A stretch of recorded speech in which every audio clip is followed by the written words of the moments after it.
Hello everyone. In this video we are on page 9 of the note packet looking at example 2.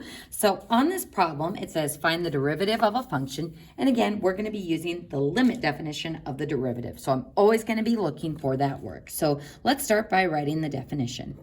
F prime of x, the derivative, is equal to, see if you can write that limit definition without looking.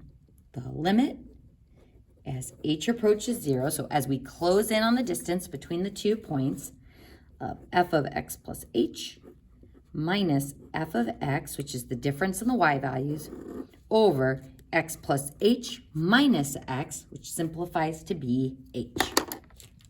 So again, folks, keep practicing, keep trying to commit that formula to memory. So folks, now it's a matter of evaluating by finding f of x plus h, then plugging in f of x, and then dividing it by h. So again, we can't use direct substitution here because I have that h in the denominator. So we want to try to simplify the top so that I'm able to factor out an h to be able to get that h on the bottom to cancel. And folks, that's also a nice way of checking yourself, because if you can't factor out an h from every single term, that means you done goofed somewhere. So let's go ahead and start by finding f of x plus h. So if I plug x plus h in for x in my function, we get 1 over x plus h. And this is a really fun one, quote unquote, because there are fractions here. So f of x plus h.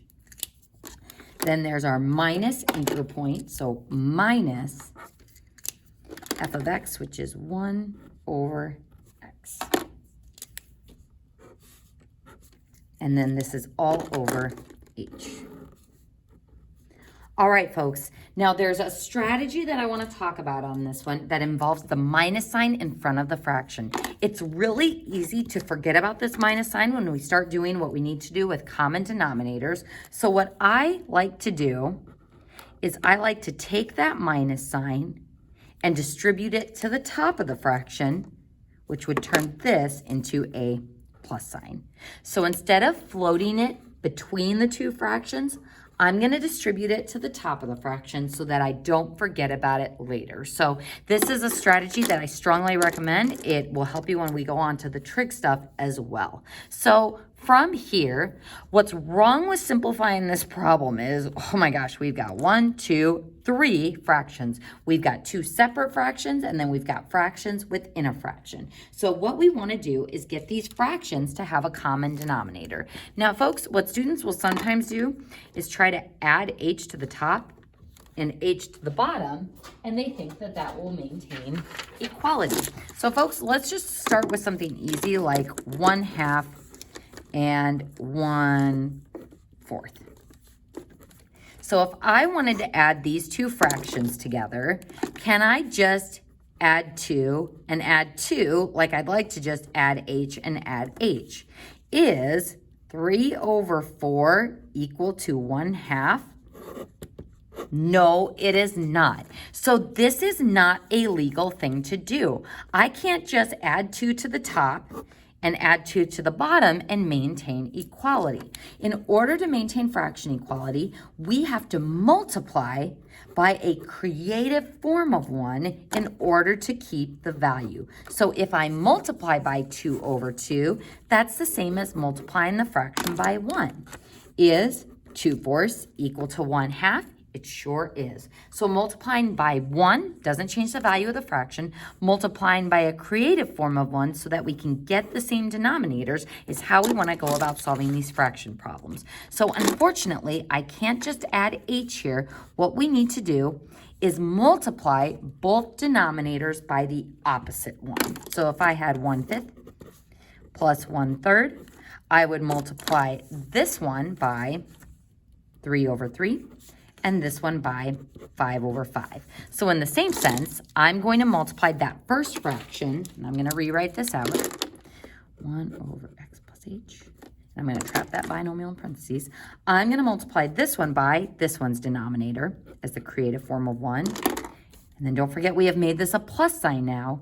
And then a negative 1 on the top over x times the other fraction's denominator. So times x plus h over x plus h. Strongly recommend putting those parentheses there because that's going to help you with your distribution work.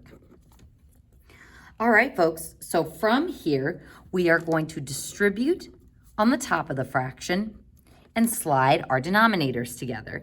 And then we're gonna slide these together because we wanna keep it in factored form because that's gonna make crossing out an H easier later. So let's go ahead and drop down to our next line. And remember, anytime you drop down to the next line, you got to include that limit notation, the limit as H approaches 0. So distributing on the top, 1x times x is x. Then on the bottom, I'm gonna slide that monomial out in front and make it x times x plus h. Then I'm gonna add that to distributing on the top here, we get negative x, negative h, all over, sliding these denominators together, we get x times x plus h. Now, again, you could distribute those denominators, but it's just creating more work for yourself because you are gonna have to factor it later. So I would just leave those in factored form. So this is all over h. And the whole point of doing this was to get common denominators. So now that these two fractions have the same denominator, we can add them together. And how do we add fractions together? We add the tops of the fraction. So x plus negative x minus h, my x's will cancel, and all I am left with is negative h over x times x plus h, and then all over h. All right, folks, so we have addressed the first issue with this fraction problem, which was simplifying the two fractions that are on the top. Our next issue is the double fraction. I have this fraction on the top divided by this other fraction on the bottom. If you're like, what other fraction? We're gonna write this as h over 1. So how do I divide by a fraction? We change it to be multiplying by the reciprocal. So the reciprocal of h over 1 is 1 over h. So instead of dividing by h, we change it to multiplying, and then we multiply straight across. So negative h over, and that will be x h times x plus h. So I put this monomial h out in front with the x. And actually, if you didn't want to carry out this step in full, we actually could cross simplify here and get rid of this h with that h. So you can either do that here or you can do it here, but ultimately we are left with negative 1 over x times x plus h. So now that I've gotten rid of that problem h on the bottom, and if you're like, wait, but there's still an h in the denominator here. Folks, if I plug in 0 for that h, is it going to give me something undefined? No, it's not a problem at all. It was just that multiplying by 1 over h, or that original dividing by h, that was giving me that restriction. So now I can use direct substitution.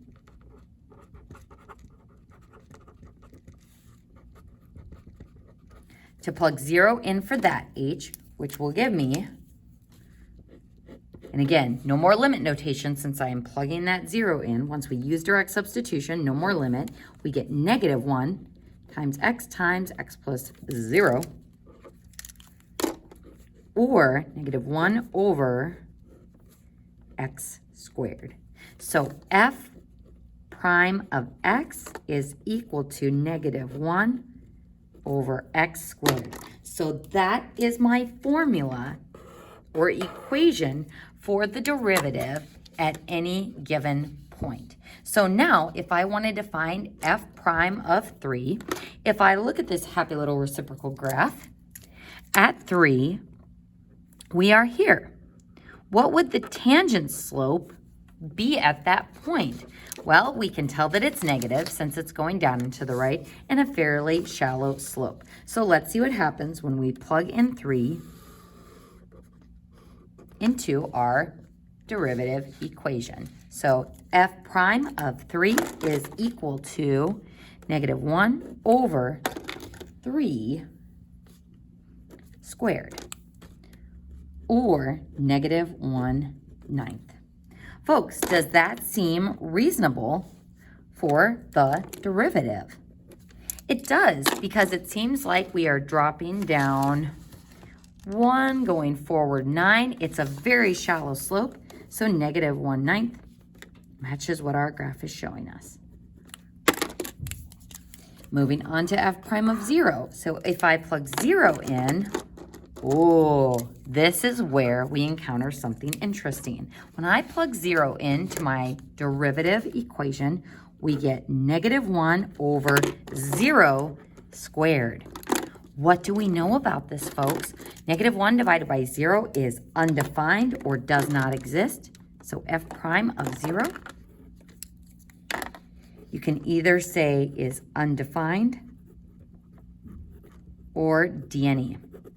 Now, if you're wondering, well, how can that even be possible? Look at the graph. Folks, in our reciprocal or rational parent function, what is happening at 0? There is a vertical asymptote there. So I can't have a tangent point at 0 because I don't have the graph defined at 0. So because of that original restriction, because of that vertical asymptote, the function isn't defined there, and thus the derivative isn't defined there. And that concludes page 9 of the notes.